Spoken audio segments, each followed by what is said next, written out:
Everything, and I am playing at Chicago Social Club in Amsterdam for ADE with the amazing Cats and Dogs and the even more amazing Sorry Cats and Dogs Kink. When I first demoed it with you back in, where was it? It was a place in London. That drum, yeah.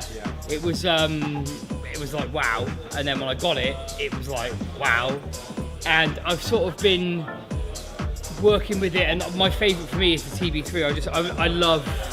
I've never had a 303 of my own. I could never afford one. Now I can afford one. I can't find one. But this is the fact that you've got not just the original kind of bass 303 acid sounds. You've also got these new synth-based sounds, but you can do what you do to a 303 with the TB3 to synth sound.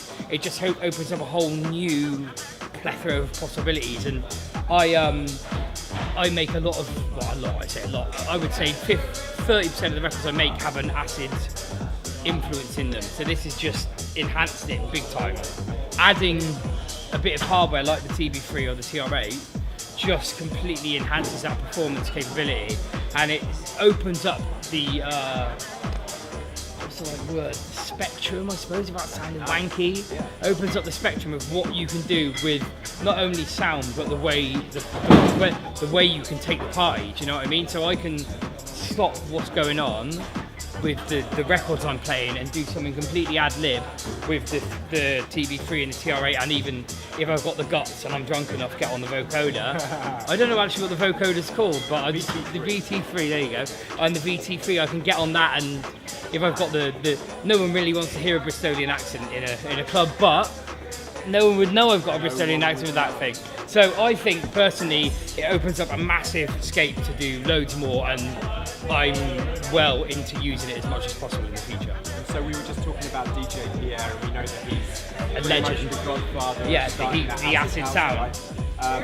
How does someone like that influence you in what you do today? Well, I mean, obviously the guy has made some of the most groundbreaking records there are, and it's mad to think that it was what the 303 was made for was like a replacement for a guitar, for a bass guitar. Correct.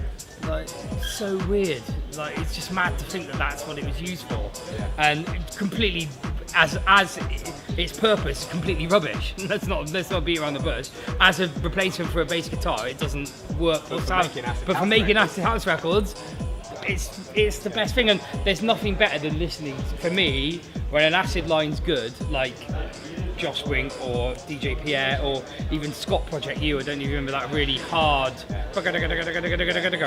Wow, that listening to that I don't think anything, a good quality acid line, I don't think you can beat it. And for someone like Pierre, I hold him in very, very high regard.